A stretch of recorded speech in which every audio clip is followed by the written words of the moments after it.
Un jeune chercheur est venu voir son maître et lui a demandé « Maître, comment puis-je atteindre mes objectifs alors que mon esprit est constamment distrait ?» Le maître sourit simplement, tendit au chercheur une tasse et commença à verser du thé. La tasse se remplit, puis déborda, renversant du thé sur la table. Le chercheur s'exclama « Maître, la tasse est pleine !» Le maître acquiesça en disant « Tout comme cette tasse, ton esprit est trop rempli de bruit, de soucis, de distractions. Comment peux-tu recevoir la sagesse s'il n'y a pas d'espace pour elle ?» Voilà le défi auquel nous faisons tous face. Nos esprits sont encombrés, sautant sans cesse d'une pensée à l'autre. Nous vivons à une époque où les notifications incessantes et les exigences urgentes nous donnent l'illusion que le multitâche nous rend plus productifs. Mais en réalité, la concentration est la clé pour accomplir tout ce que vous souhaitez. Première leçon, le pouvoir de la présence. L'esprit vagabonde parce qu'il n'est pas entraîné. Avez-vous déjà essayé de tenir une bougie au vent ? La flamme vacille, peinant à rester allumée. Votre esprit est pareil. Il a besoin d'un abri contre la tempête des distractions. Pour retrouver votre concentration, pratiquez la présence. Quoi que vous fassiez, faites-le pleinement. Si vous mangez, savourez chaque bouchée. Si vous travaillez, accordez-y toute votre attention. Si vous écoutez, écoutez véritablement.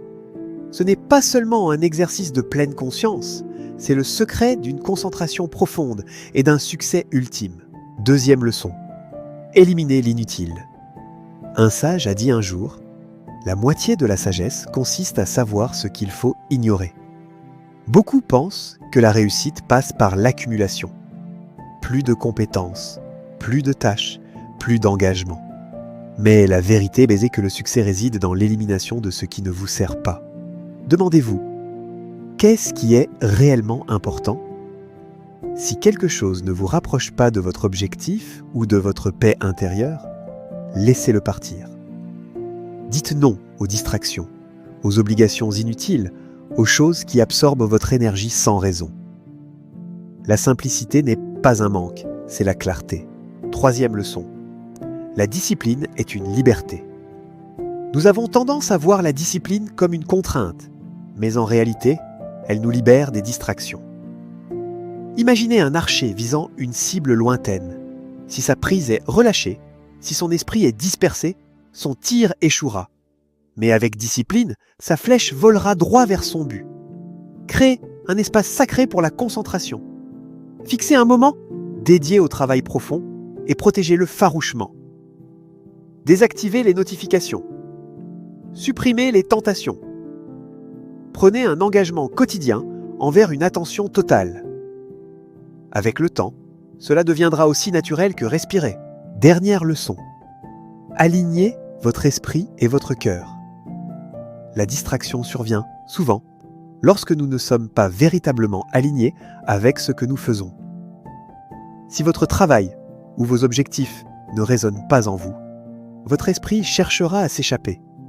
Le plus grand secret pour une concentration sans effort est de faire ce qui parle à votre âme.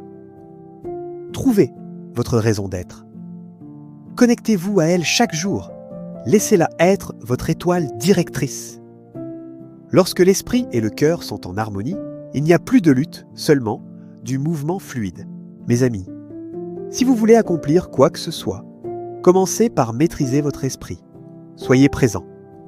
Éliminez les distractions. Embrassez la discipline. Alignez-vous avec votre objectif. Un esprit concentré est un esprit puissant. Et un esprit puissant peut changer le monde. Si ces paroles sont résonnées en vous, je vous invite à rejoindre ce voyage vers la maîtrise de soi.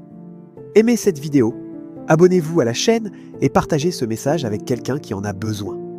Que votre chemin soit clair et que votre cœur soit en paix.